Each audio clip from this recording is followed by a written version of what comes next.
করলা কিন্তু অনেকেই খেতে পছন্দ করে না, আবার অনেকেও কিন্তু খুব পছন্দ করে।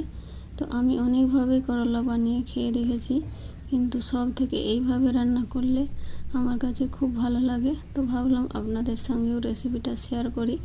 তো প্রথমেই আমি এখানে কড়াই সরষের তেল দিয়ে উচ্ছেগুলোকে গোল গোল করে কেটে ধুয়ে পরিষ্কার করে লবণ আর হলুদ দিয়ে কিছুক্ষণ মেখে রেখে দিয়েছিলাম, যাতে এর মধ্যে থেকে জলটা বেরিয়ে যায়। তো তাহলে কিন্তু তিতাটা একটু কম লাগে। তো এবারে আমি কড়াই সরষের তেল দিয়ে এগুলোকে ভেজে নিচ্ছি। খুব বেশি মচমচা করে ভাজবো না, হালকা করে ভেজে আমি তুলে নিচ্ছি। আপনারা চাইলে কিন্তু ভালো করে ভেজে তুলে নিতে পারেন। তো যে যেভাবে খেতে চায় সেভাবে কিন্তু ভেজে নেবেন।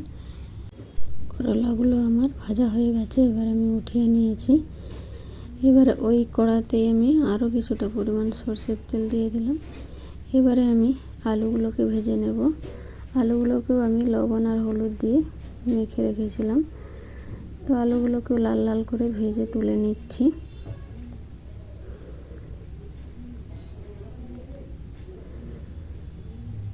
আবারও আমি কড়াই সরষের তেল দিয়ে দিলাম। এবারে দিয়ে দিচ্ছি আমি এর মধ্যে চিনি, আর দিচ্ছি এখানে তেজপাতা,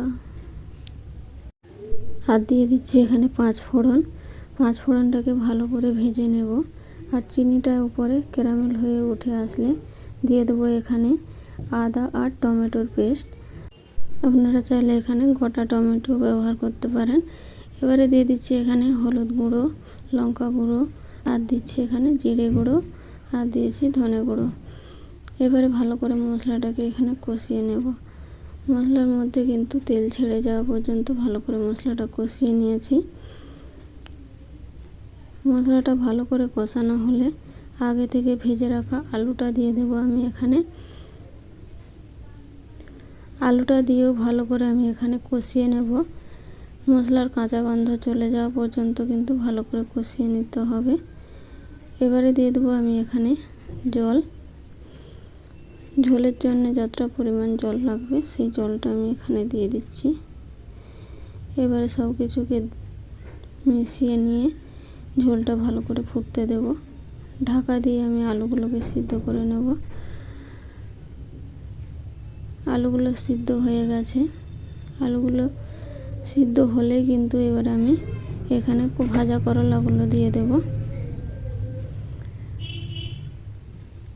এবারে দিয়ে দিচ্ছি এখানে গরম মশলা। গরম মশলা দিয়ে আরও কিছুক্ষণ আমি এটাকে রান্না করে নেব। আরও 2 থেকে 3 মিনিট মতো এটাকে ঢাকা দিয়ে রান্না করে নেব। দেখুন ঢাকা দিয়ে রেখেছিলাম, 2 মিনিট পর ঢাকাটা খুলে নিয়েছি। এরকম হয়েছে। রান্নাটা প্রায় হয়ে গেছে আমার। এবার গ্যাসের ফ্লেমটা আমি এখানে বন্ধ করে দেব। দেখুন খুব সহজভাবেই কিন্তু রান্না করেছি, খেতে কিন্তু খুবই ভালো লাগে। তো একবার বাড়িতে অবশ্যই বানিয়ে খেতে পারেন। তো থ্যাংক ইউ।